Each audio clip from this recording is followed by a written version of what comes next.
देखिए, किसी को भी, कोई भी हो, हिंदू मुस्लिम सिख ईसाई, किसी को भी किसी की रिलीजियस सेंटिमेंट्स को हर्ट करने का कोई अधिकार नहीं है।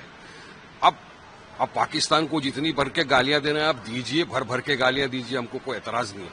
मगर जबकि पूरा देश 140 करोड़ भारतीय एक साथ कांधे से कांधा मिलाकर खड़े हुए हैं, उस वक्त आप इस तरह के अल्फाज यूज करेंगे अगर हमारे नबी के बारे में, हमारे प्रॉफिट के बारे में, तो कोई बर्दाश्त नहीं किया जाएगा। आप गुस्ताखी कर रहे हैं, इसके खिलाफ में काफी लोगों ने एहतजाज दर्ज करा है, लीगल एक्शन की मांग की कि भाई नफरत न फैले, नफरत को रोकने के लिए इनके खिलाफ लीगल एक्शन लिया जाए। हमने भी कहा, सरकार से गुहार लगाई कि भाई इनको रोकिए, इनके खिलाफ लीगल एक्शन लीजिए। हमारे पार्टी प्रेसिडेंट ने भी कहा कि सरकार लीगल एक्शन ले कि इस तरह की भाषा का, इस तरह का जो भाषा का प्रयोग किया जाएगा हमारे हुजूर की शान में, कोई बर्दाश्त नहीं करेगा।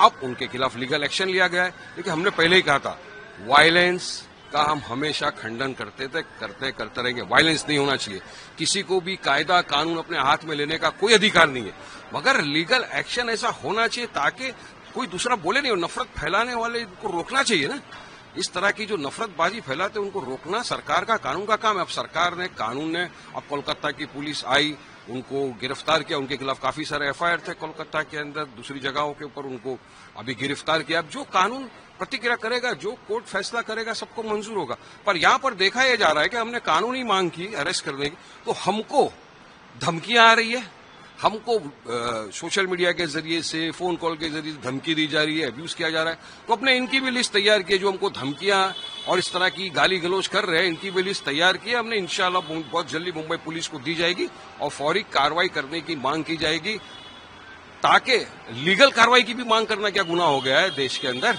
हाँ, हम लीगल कार्रवाई की मांग कर रहे हैं तो हमको धमकियां देंगे। तो हम बहुत जल्दी मुंबई पुलिस के पास जा रहे हैं। सब जितने भी हैंडल्स है, बोट हो, रियल हो, जो भी फोन पर इस तरह की अपशब्द इस्तेमाल कर रहा है हम लोगों के खिलाफ, उनके खिलाफ हम कानूनी कार्रवाई की मांग करेंगे। उनके खिलाफ भी हम एफआईआर रजिस्टर कराएंगे मुंबई पुलिस में जाकर। बात करें अगर डोनाल्ड ट्रंप की, तो डोनाल्ड ट्रंप ने एक बार फिर कहा है कि युद्ध विराम को लेकर भारत पाकिस्तान को, ट्रेड को लेकर हमने इसको रुकाएगा। देखिए, 10वीं बार हो गया कि डोनाल्ड ट्रंप हर जगह जाकर ये बोल रहे हैं कि मैंने युद्ध विराम कराया, कभी ट्रेड के नाम पे कराया, सीज फायर हो गया। और हमारे भारत के प्रधानमंत्री मोदी जी बोल रहे हैं कि ऑपरेशन सिंदूर अभी भी जारी है, सीज फायर नहीं हुआ।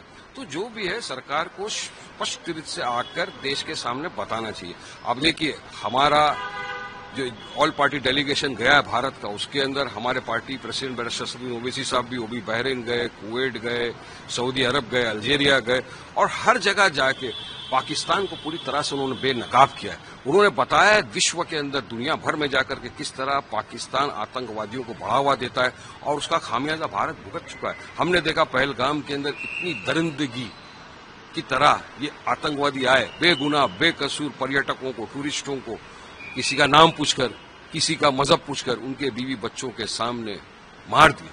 दरिंदगी की हद पार कर दिया पाकिस्तान ने। उसका जवाब बिल्कुल भारत ने, हमारी सेना ने जबरदस्त दिया। और हमने पहले दिन से कहा था ऑल पार्टी मीटिंग के बाद ही कि भारत सरकार जो भी फैसला लेगी पाकिस्तान के खिलाफ आतंकवादियों को खत्म करने में, हम उनका समर्थन करेंगे, हम साथ में खड़े रहेंगे।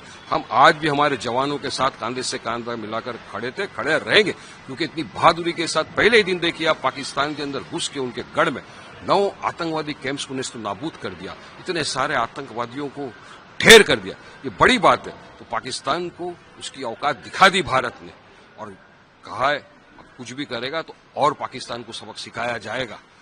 हमको पूरा जो ऑल पार्टी डेलीगेशन गया है विश्व भर के अंदर, वो पूरी तरह से पाकिस्तान को बेनकाब कर रहा है, और पूरी तरह पाकिस्तान एक्सपोज हो चुका है कि किस तरह के टेररिस्ट गतिविधियों में वो शामिल है, मुब्तिला है। अब देखते आगे क्या होता है।